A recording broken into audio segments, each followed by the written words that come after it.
ótimo. Quero já, desde já agradecer vocês pelo carinho. Obrigado por estar aqui com a gente, tudo bem? Pastora, tudo bem com a senhora? Eu tô ótimo, e você? Bem, graças a Deus. Seja bem-vindo ao nosso canal. Obrigada. Nosso público estava ansioso aguardando Que bom. por essa conversa. Que bom. Pastora, quem é a Eliane Denise? A Eliane Denise é uma pessoa extremamente... Eu sou feliz, sou uma pessoa feliz. Tenho momentos, né, que não somos felizes, todos nós temos esses momentos, mas de uma maneira geral sou uma pessoa feliz. Como você já disse, sou mãe, sou avó, sou esposa, sou uma pessoa profissionalmente realizada, né? E sou essa pessoa que estou sempre pronta a falar de mim, a falar de você, estar com você, a ajudar, a somar. Tenho, assim, sempre boa vontade para contribuir. Eu sou uma pessoa comum, eu sou uma pessoa igual a você. É o essencial, né? O essencial, eu creio. Pastor, sem mais delongas, eu quero entrar num assunto que eu estou muito curioso. Sim, pode Queria que a falar. senhora falasse pra gente até que peso a senhora atingiu. Eu cheguei a pesar 220 quilos. 220 quilos. E o peso atual da senhora? 123 quilos e meio. É de 23. Mas pessoal, deixa eu falar pra Mas vocês. eu já pesei 94 quilos depois da cirurgia. Depois da cirurgia. Já. Mas deixa eu falar uma coisa pra vocês, pessoal. Essa diferença de peso que ela falou pra gente agora, entre ganho e perda, pessoal, tem uma história magnífica por trás dela que nós vamos entrar agora para vocês entenderem a história de superação que nós vamos contar hoje. Pastor, então nos fala um pouquinho o que levou a senhora a essa mudança. Eu desde criança, eu nunca fui uma pessoa magra. Aliás, eu não consigo me ver magra. Quando eu vou ao médico, ele diz assim, você tem que emagrecer, eu me vejo mais magra, mas não consigo me ver magra. Mas eu já fui até um ícone de beleza aqui na cidade. Sim, a senhora comentou com a gente que a senhora foi Já Miss. ganhei concurso de beleza aqui da cidade, eu pesava 64 quilos, né? Então eu cresci, tive uma adolescência onde eu era gordinha, depois com o tempo, aquela preocupação, eu sofria muito bullying, eu era muito humilhada por causa do meu peso, eu sofria muita rejeição na escola, eu não tinha amigos na minha adolescência, na minha infância. Eu sempre fui muito rejeitada, mas eu sempre tive comigo aquele desejo de superar as dificuldades. Então eu sempre conquistava minhas amizades através de outras coisas, do glamour. Eu sempre procurava ajudar, eu conquistava meus amigos, eles passavam a não me ver daquela forma por conta da maneira que eu agia comigo mesmo. Porque se você tem uma dificuldade, você entra naquela sua dificuldade e você mesmo se autodestrói, você não consegue, você só afasta. Né? E aí com o tempo eu lembro que um dia eu fui para a escola e eu me arrumei um pouquinho mais e eu recebi muitos elogios. E aquilo me motivou, e aí eu comecei a me cuidar mais, andar mais arrumadinha e tal. Eu cheguei a pesar 64 quilos com 16 anos, né? Que era um peso ideal para minha altura. Eu tenho 1,67 m, então estava num peso bom. E foi aí que eu concorri num concurso de beleza na escola, eu ganhei, na época não tinha o Miss Milena, né? Tinha o concurso estudantil, né? Aí eu ganhei tudo, mas com o tempo eu tive uma decepção, que eu não quero entrar nesse detalhe, basta que saibam que eu passei por isso. E emocionalmente eu fiquei muito abalada, e aquilo provocou em mim uma compulsão alimentar. E eu comecei a comer, eu comia, eu sentia a comida saindo assim, ó. Eu sentia esse mal-estar, e às vezes eu provocava, jogava fora aquela comida, mas eu ia, comia mais. E aquilo foi ficando cada vez mais excessivo, mais repetitivo na minha vida. E aí eu fiquei, assim, totalmente fora de controle. E a minha primeira gravidez, eu engordei 45 quilos. Em resumo, eu cheguei a pesar 220 quilos, que foi no auge, que foi em 2008, eu estava com esse peso, 220 quilos. E aí a senhora falou que tem que mudar porque eu preciso.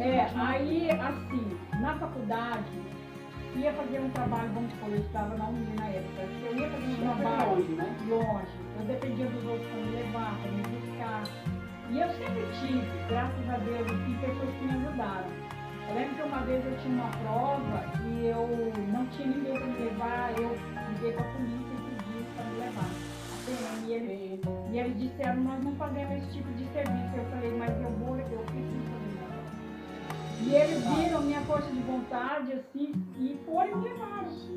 Às vezes eu ficava internada, eu ficava muito internada com problema respiratório, eu chegava a ficar, às vezes, semana no balão, no Hospital Santa Helena, e eu falava pro Dr. Walter, eu só fico no hospital se o senhor me liberar para ir para a faculdade. Então, eu sempre tive essa força de vencer, né? E aí, quando eu estava com esses 220 quilos, eu vi que eu não conseguia mais praticamente nada. Eu não conseguia mais conversar por conta dos problemas respiratórios. Eu não conseguia trabalhar, eu não conseguia andar, eu chegava a ficar 5 períodos na cama, deitada. A minha vida foi se deteriorando. E chegou num ponto que eu lembro que um dia, conversando com uma amiga minha, eu comecei a falar para ela da maneira que as pessoas me tratavam, por eu estar daquele jeito. Naquela época eu estava vivendo uma crise existencial. E aí eu fui olhando para ela e eu vi que ela não estava dando atenção ao que eu estava falando. Ela estava escutando, mas ela não estava me ouvindo. Tipo assim, eu estava falando e ela estava assim, sabe?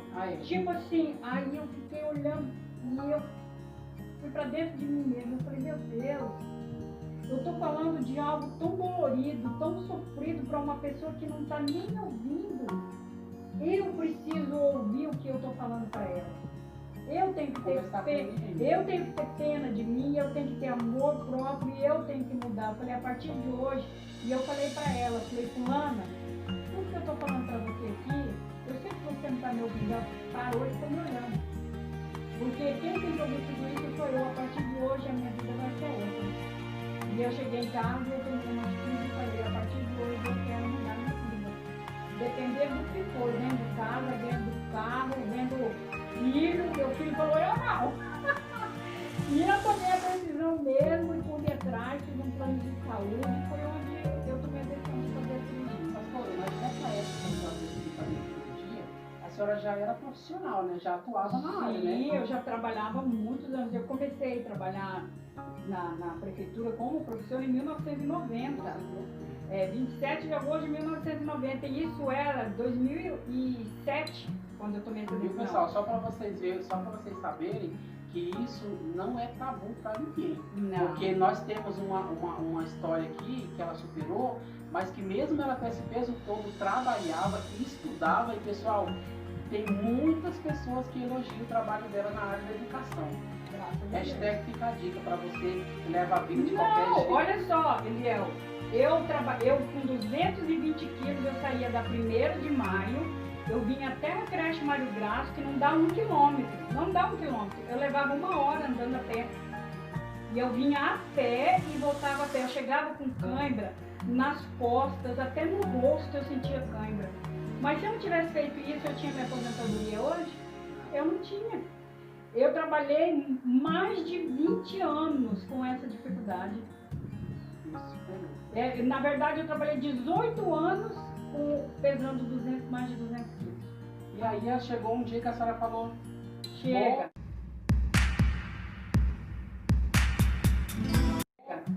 Aí a senhora optou pela bariátrica. Porque eu já tinha feito alguns tratamentos, né? Tentou dieta, tentei suplementação alimentar, tentei comer uma fruta por dia, tentei de tudo. Até conseguir, eu cheguei a perder uma vez 38 quilos comendo eu nem sabia dessa dieta que hoje tem aí, do carboidrato, dieta, vários tipos de dieta, né? E eu acabava fazendo sem praticamente acho que fui eu que criei as dietas. Aí eu perdia, mas só que depois, qualquer probleminha emocional que eu tinha, eu voltava a comer compulsivamente, ganhava aquele peso e a frustração vinha mais forte e eu acabava engordando mais. Então, no meu caso, não tinha outra solução a não ser a bariátrica, coisa que eu só aconselho no último caso. Já vou falar aqui, não sei a visão da página, mas eu aconselho a bariátrica em último caso. Mas pastora, a bariátrica hoje, ela é geralmente o último caminho. Ela né? deve ser. Na minha época, eu fiz, inclusive a cirurgia que eu fiz, ela era a mais agressiva que tinha. E estava bem no início. No início, isso que Então, aí eu fiz aquela com corte, foi reduzido o meu estômago, grampeado, colocado anel, desviado o meu intestino e tirado o intestino grosso. Pastora, já que a gente entrou no assunto da cirurgia, eu queria que a senhora contasse pra gente um pouco como que foi essa experiência de ter que enfrentar a medo de cirurgia, a questão de só ter medo, só esse receio. Conta pra gente um pouco de como foi. Ó, A recuperação também. as pessoas que me conhecem, elas sabem que eu não tenho medo. Eu não tenho medo de nada. Eu não sou uma pessoa medrosa. Eu sou uma pessoa assim, tem que fazer, vamos embora. Né? Principalmente se é pro meu bem. Sim, eu sou de enfrentar tudo. Só que eu tinha um problema, que era a minha mãe. A minha mãe não aceitava. Ela tinha na mente dela que se eu fosse operar eu ia morrer.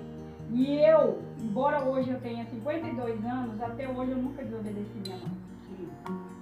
Entendeu? Eu peço bênção para minha mãe, peço bênção para meu pai, eu tenho a minha avó ainda, eu peço bênção para minha avó. É a bênção para pouco. Eu sou uma pessoa privilegiada e eu não desobedeci. Eu só fiz a cirurgia quando a minha mãe me abençoou. Eu fiquei anos. Fica a dica, viu, pessoal? Eu fiquei anos esperando a minha mãe me abençoar para fazer a cirurgia. Entendeu? E quando minha mãe me abençoou, eu fui. Aí eu fiz a cirurgia, eu lembro como se fosse hoje, eu imensa. Aí deitada na cama, aquela cama com rodinha, né? Que eles iam levar direto do quarto para a sala de cirurgia. Aí eles levaram a maca. Não conseguiram me pôr na maca, porque 220 quilos, né? Eu era a maior pessoa que o doutor já tinha operado, o doutor Aleotti. Você já fez a cirurgia em Rondônia mesmo? Em Ji-Paraná. Ah, em Ji-Paraná. Isso. E aí eu fui, não passou, eu não passei na porta, deitada na maca. Aí eu tive que descer da maca e ir andando. E eu lembro que o meu pai foi pro bebedouro no corredor. E quando eu passei por ele, a respiração dele estava ofegante, sabe? E eu percebi que meu pai queria chorar. E eu sou muito chorando, sou emotiva. E eu passei pelo meu pai e falei, meu Deus, eu tenho que dar força pro meu pai. Saí, dei força pra minha mãe, aí passei pelo meu pai. E ele respirando fundo assim, eu falei, pai, vai dar tudo certo. Eu tô impressionada. Falei, vai dar tudo certo. E passei por ele e fui andando pra sala de cirurgia. E lá na sala de cirurgia, eu subi na maca sozinha, porque eles não davam conta, né? Subi na maca sozinha, deitei na maca, mas essa já era a terceira tentativa. Já tinha acontecido, mas minha pressão subiu muito e não pude operar. Aí eu deitei na maca e eu fiquei o tempo todo. Sabe aquela criança que ela quer ganhar um presente? E ela fica ansiosa? Eu ficava, Senhor, não deixa minha pressão subir, Senhor, não deixa acontecer nada, que eu quero operar, eu quero. Enquanto alguns com medo, eu queria. E que acontecesse logo. Né? E eu falava assim, como que vai ser? Aí eu sempre fui muito falante, né? E eu conversando com o médico, aí eu falei assim, como é que vai ser, doutor? É agora? O senhor já vai ficar anestesia? Como que é? Daí ele falou, calma, dona Eliane, já vamos sim, vamos aplicar anestesia. Aí eles queriam me acalmar para mim aplicar anestesia, né? Aí eu lembro que a sala de cirurgia ela era toda de vidro, assim, no andar alto do hospital, e a gente via, dava para ver a cidade, assim. Aí eu pensei, nossa, se eu morrer aqui, eu vou morrer pra um lugar chique, né? Tudo de vidro. Eu sempre tive uma cabeça. Deixa eu perguntar rapidinho, foi pago, a senhora desembolsou então? Eu fiz a bariátrica, eu fiz pela Unimed. Na Unimed. Eu paguei 2 anos Unimed para ter direito. Olha, Né? E na época eu fiz pela Unimed. Aí eu fiz a cirurgia. Só que antes de operar, o doutor falou para mim assim, dona Eliane, eu vou falar para a senhora é um desafio muito grande, porque a sua cirurgia é de alto risco, porque eu já tinha tido um infarto, né? Eu fiquei 1 hora infartando, eu tinha problema respiratório, eu tenho bronquite asmática. Eu tinha de tudo para dar errado, né? E muito gorda. Aí ele falou que ia ser um problema, aquela cirurgia. Se eu queria enfrentar, eu falei, doutor, o senhor tem coragem? Ele falou, eu tenho. Eu falei, eu tenho necessidade. Só que, pessoal, eu preciso abrir um parênteses aqui agora. E a gente, não tem como a gente contar a história da pastora, pessoal, sem não tocar nesse assunto. Eu e a pastora, e o pastor dele que está aqui nos acompanhando, a gente processa uma fé. Nós somos cristãos pela graça de Deus. E nós vamos tocar num assunto aqui agora, porque a pastora Helena Coelho, é impossível eu contar essa história e eu não tocar. É que o médico não sabia que por trás disso tinha um Deus tremendo e maravilhoso. Que tinha um propósito. Um propósito muito grande. Veja bem, quando eu fiz a cirurgia, antes de eu fazer a cirurgia, o médico falou, olha, se a senhora pode ter 3 problemas. A senhora pode ter a atelectasia, que é, assim, explicando, o pulmão dilata, inflama, daí ele murcha. Quando ele murcha, ele continua murcho. Aí ele perde aquela elasticidade de movimentar para respirar. Então você pode ter a atelectasia, a embolia, né, que é o sangue do pulmão, ou você pode ter trombose. Qualquer uma dessas 3 coisas, se você tiver, você morre, é fatal. Você quer mesmo assim? Eu falei, quero. E eu tive as 3 coisas. Eu tive a embolia, tive a atelectasia e tive a trombose com comprovação médica, né? Inclusive aqui tem uma enfermeira que me acompanhou ao retorno e ela fala, ela me viu outro dia, ela falou, cada vez que eu te vejo, glorifica Deus, porque era impossível você estar aqui. Aí assim, para resumir bem, eu fiz a cirurgia, 3 dias depois a minha perna começou a doer muito, 2 dias depois começou a doer, avermelhar, doer, e eu tossia sem parar, eu não conseguia respirar, não conseguia beber água, tossindo. E aí eu voltei pro hospital aqui em Minas já, voltei de Paraná. Quando eu saí da UTI, no outro dia, no 3º dia eu vim para Minas. Então quer dizer que tinha 5 dias que eu tinha operado. E eu comecei a tossir compulsivamente, eu lembro que eu fui no hospital padrão, ali, perto do Banco do Brasil. E me encaminharam de volta urgente para o Paraná. Só que devido tanto tossir, a minha barriga, que era imensa, minha barriga ela vinha no meu joelho. Quando eu sentava, a barriga cobria, minha perna toda.